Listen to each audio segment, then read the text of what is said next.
ఆ ప్రభుత్వానికి లేదా, ఇంటెలిజెన్సీకి ఆ రిపోర్ట్ లేదా? వినండి, అసలు ఇంటెలిజెన్సీకి ఉంది కాబట్టే మీరు కామ్ గా రావాలి, ర్యాలీగా రావద్దు, 100 మందితోనే రావాలి, లిమిటెడ్ గా రావాలి. ఇంటెలిజెన్స్ ఉంది కాబట్టే వాళ్ళు రిస్ట్రిక్ట్ చేశారు, పర్మిషన్ ఇవ్వని. అది కక్షపూరితం అనుకొని వాళ్ళ ఇష్టానుసారానికి మీరు మీరు చేయండి అని చెప్పి పోలీసులు టాస్క్ ఇచ్చినట్టుంది ఇక్కడ. పోలీసులు ఇంటెలిజెన్స్ వ్యవస్థ పని చేసింది కాబట్టే రోడ్డు మీదకి వస్తారు జనాలు. వద్దు, మీరు రావద్దు, ఇప్పుడు ఈ టైంలో కరెక్ట్ కాదు, మీరు వెళ్ళి పరామర్శ చేసుకొని వెళ్ళండి అని చెప్పారు. అంటే గవర్నమెంట్ చెప్పిన దానికి వ్యతిరేకంగా పనిచేసినప్పుడు ఎవరు నష్టపోతారు? సామాన్య ప్రజలు నష్టపోతారు. అసలు మీ పర్మిషన్ ఇవ్వకుండా ఆయన అలా ర్యాలీగా వెళ్ళడమే పెద్ద తప్పు. అసలు ఫస్ట్ తప్పు అది. ఆ తర్వాత నెక్స్ట్ ఆయన ర్యాలీకి వెళ్ళేటప్పుడు జనాలు వచ్చినప్పుడు జనం పడ్డారని, కారు కింద పడ్డారని తెలిసినా కూడా ఆయన అభివాదం చేసుకుంటూ వెళ్ళిపోతున్నాడు తప్పుడు జనాలు సైకిల్ చేసినప్పుడు కనీసం వాళ్ళల్లో ఉన్న కార్యకర్తలకు కూడా మినిమం కామన్ సెన్స్ లేదు, మినిమం బాధ్యత లేదు. అసలు మనిషి ప్రాణం పట్ల ఒక్కళ్ళు కూడా అంబులెన్స్ తీసుకెళ్ళా. ఈయన పరామర్శల వల్ల ఆల్రెడీ గుండెపోటు వచ్చిన అబ్బాయి అంబులెన్స్ లో ఉంటే ఈయన తీసుకొచ్చిన రష్ కి, ఆ ర్యాలీ రష్ కి అంబులెన్స్ టైంకి వెళ్ళక అతను చనిపోయాడు. అంటే ఈయన బయటకు వచ్చినప్పుడల్లా 3-4 లేపేస్తారా? ఎవరికండి ఓదార్పు యాత్రలు? ఎవరికి ఉద్దేశించి? ఎవరిని ఉద్ధరించడానికైనా? వారు ఉద్ధరించడానికి వచ్చిన ఆయన పర్మిషన్. ఇప్పుడు గతంలో పవన్ కళ్యాణ్ గారికి మేము అలా చేసామా అలా అని ఏదో చంద్రబాబు నాయుడు, అంబటి రాంబాబు గారు అంటున్నారు, హోటల్లో కూర్చోబెట్టి నిర్బంధించి పార్టీ ఆఫీసుల్లో పోలీసులు పంపించి అదేమంటే ఇంటెలిజెన్స్ అన్నారు. మేము గౌరవించాం కదా. వాళ్ళు ఇచ్చిన, అసలు మేము పెట్టుకున్న సభలకు ఒక పోలీసు ఉండేవాడు కాదు. ఆ అందరు మీద పడి బ్లేడ్లతో కట్ చేసి మా ప్రెసిడెంట్ గారి మీద ఎన్ని అటాకులు జరిగాయో అన్ని మేము భరించాము.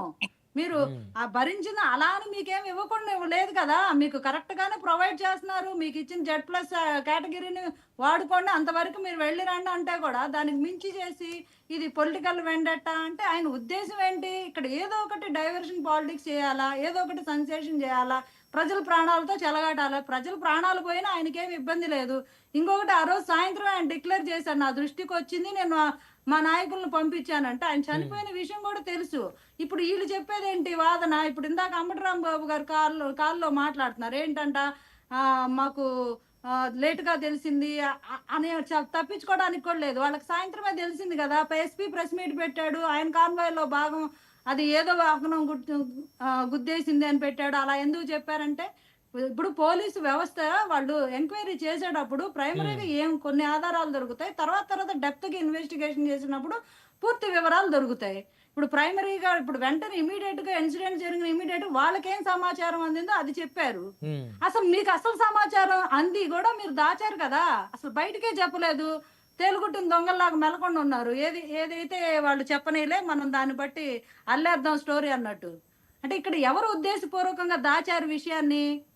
మీరు 10 లక్షలు ఎక్స్గ్రేషియా పంపించాం, ఇంటికి పంపించాం, మేము డబ్బులు పంపించాం, వాళ్ళని ఓదార్చి రమ్మని నాయకులను పంపించాం అని చెప్పిన పెద్ద మనిషి ఆయన కారు కింద పడిపోయి చనిపోయాడని తెలిసిందిగా. మరి ఎందుకు ప్రెస్ మీట్ పెట్టలా? దొంగలాగా ఎందుకు దాక్కున్నాడు జగన్మోహన్ రెడ్డి? ఎందుకు దొంగలా దాక్కున్నాడు? బయటకు వచ్చిన తర్వాత వీడియో వైరల్ అయిన తర్వాత అప్పుడు ట్వీట్ పెడుతున్నాడు. అంటే ఇక్కడే అర్థమైపోతుందా అంటే వాళ్ళదేంటి ఎస్కేపింగ్ ధోరణి, బయటికి రాకూడదు, వాళ్ళు ఏదో చెప్పేసుకుంటున్నారు, పోలీసు వ్యవస్థ ఇచ్చింది, వాళ్ళకి సరైన ఇన్ఫర్మేషన్ రాలేదు కాబట్టి వాళ్ళు చెప్పింది దాంతో మనం ఫాలో అయిపోదాం, మనకు నిజాలు తెలిసినా మనం మాట్లాడొద్దు, మళ్ళీ ఎక్కడ ఇరుక్కుంటారో అని చెప్పి వాళ్ళ బాధ. రైట్, వన్ బై వన్ మాట్లాడదాం. ఇక్కడ పొలిటికల్ వెండెట్ ఏముంటదండి నాకు అర్థం కాదు. ఆయన పర్మిషన్ లేకుండా బయటకు వచ్చి హంగామా చేసి ప్రజల ప్రాణాలు కోల్పోయేలాగా చేసిన వ్యక్తి ప్రధాన కారకుడు అవుతాడా? లేదు, మాకు ఇంటెలిజెన్స్ రిపోర్ట్ ఉంది, మీరు ఎక్కువ మంది జనాలు వస్తారు, ఇబ్బంది ఉంటుంది, ఆ ఊరు చిన్న గ్రామం, రోడ్లు ఇరుకుగా ఉన్నాయి, అలాంటి ప్రాంతాలకు మీరు వెళ్తే జనాలకు ఇబ్బంది అవుతుంది, మీరు 10-100 మందితో వెళ్ళి మీ పని మీరు చేసుకొని రండి అని చెప్పి అక్కడ పోలీసులు మోహరించి చేసిన పోలీసు వ్యవస్థ తప్ప మాట్లాడదాం. శ్రీపార్థ్ గారు, ఆయన మీద ఏముంటది పొలిటికల్ వెండట? పోనీ ఏమన్నా ప్రాపర్ గా ఏమన్నా ఉద్ధరిస్తున్నాడా? ఒక ప్రతిపక్ష నాయకుడు కంటే అసెంబ్లీకే సరిగా పోడు ఆయన మీద పొలిటికల్ వెండట ఏముంటదండి? ఆల్రెడీ చచ్చిపోయిన పావును ఎందుకు చంపేస్తా ఉంటారు పద్దాకలా?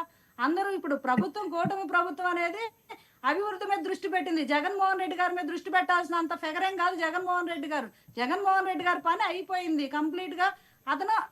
రైట్, శివపార్తి గారు, అలా అనుకుంటే అది అమాయకత్వం అవుతుందేమో. జగన్మోహన్ రెడ్డి గారి పని అయిపోయింది అని అనుకోవడం నిజంగా ఆయనకి 40% ఓట్ బ్యాంక్ ఉన్న నాయకుడు ఆయన ఈ రాష్ట్రంలో. అఫ్ కోర్స్ అఫ్ కోర్స్ ఉండొచ్చండి. మనం చేసే పనులు, మనం చేసే విధి విధానాలు ప్రజలు గమనిస్తారు. ఓటెయ్యాలా లేదా అని అంతిమంగా వాళ్ళు నిర్ణయిస్తారు.